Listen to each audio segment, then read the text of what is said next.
Voilà. Oui. Bonsoir. Bonsoir. Présentez-vous s'il vous plaît. Moi, c'est Almaoulou Dongoïba, de Dana Ambassade. Maintenant, cet après-midi, vous êtes à la Bourse du Travail. Et quel est l'objectif de votre présence ici? Nous avons été invités par les collectifs de la défense des militaires. CDM. Voilà, CDM. Donc, pour donner notre point de vue sur l'évolution de la situation sécuritaire, et précisément le cas qui est en actualité, c'est le cas de Moura, et où nous avions, dans la zone, nous avons l'habitude de perdre plus d'une cinquantaine de chasseurs en une seule journée. Et donc, cette situation nous concernait beaucoup, c'est la raison pour laquelle nous sommes venus répondre à l'invitation du CDM. Mais quel est votre point de vue sur la situation de sécurité du Mali? Nous disons que l'armée est à son début de sécurisation.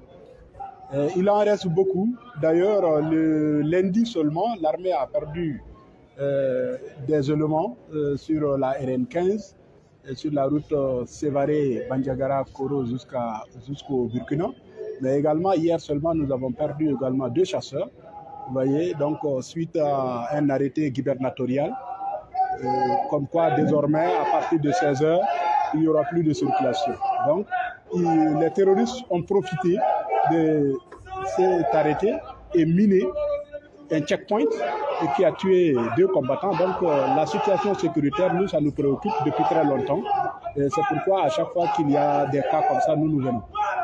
Et maintenant, quel est votre point de vue par rapport à l'accord d'Alger? L'accord d'Alger, bon, ça c'est le gouvernement qui a signé. Dana Ambassadou n'est pas l'État, mais en réalité, nous, c'est ce qu'on a eu à dire. Nous, ce que nous voulons de l'État, nous avons dit, et aux assises également, c'est ce que la population malienne également a affirmé. On dit d'intégrer tous les mouvements armés, mais également l'implication des chasseurs dans la gestion de la nature. Et donc, l'accord d'Alger, nous, on ne sait pas comment est-ce que l'État va le gérer parce que nous ne sommes pas l'État.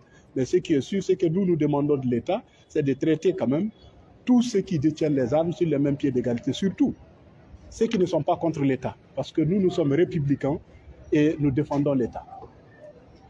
Vous avez un appel à lancer à la population malienne? Et à la population malienne, c'est juste dire beaucoup de retenue, pas assez de mots de haine. En réalité, contrairement à ce que certains mouvements à caractère ethnique sont en train de le faire, je l'ai dit, tous les peuples ne sont pas terroristes et tous les terroristes aussi ne sont pas peuples. Mais en réalité, il faudra dire la vérité aussi à Tabital Poulakou qui essaie d'ethniser ce conflit contre le terrorisme. Parce qu'à chaque fois que les terroristes sont frappés, ce sont eux qui sortent pour crier, pour dire que voilà, c'est des terroristes. Non, c'est des peuples, c'est des populations peuples, c'est des populations civiles peuples qui ont été tuées. Et des exemples, on en a donné. Personne n'a été épargné, de l'État malien, Dana Ambassadou, même jusqu'à la France, dans l'affaire Bounty et autres là. Donc, il faudra que les associations se mettent en dessous de la République. Il faut que la République prime au-dessus de tout. C'est ce message quand même que Dana Ambassadou a pour vraiment l'État malien et à sa population et à la communauté internationale aussi. Merci beaucoup. Merci.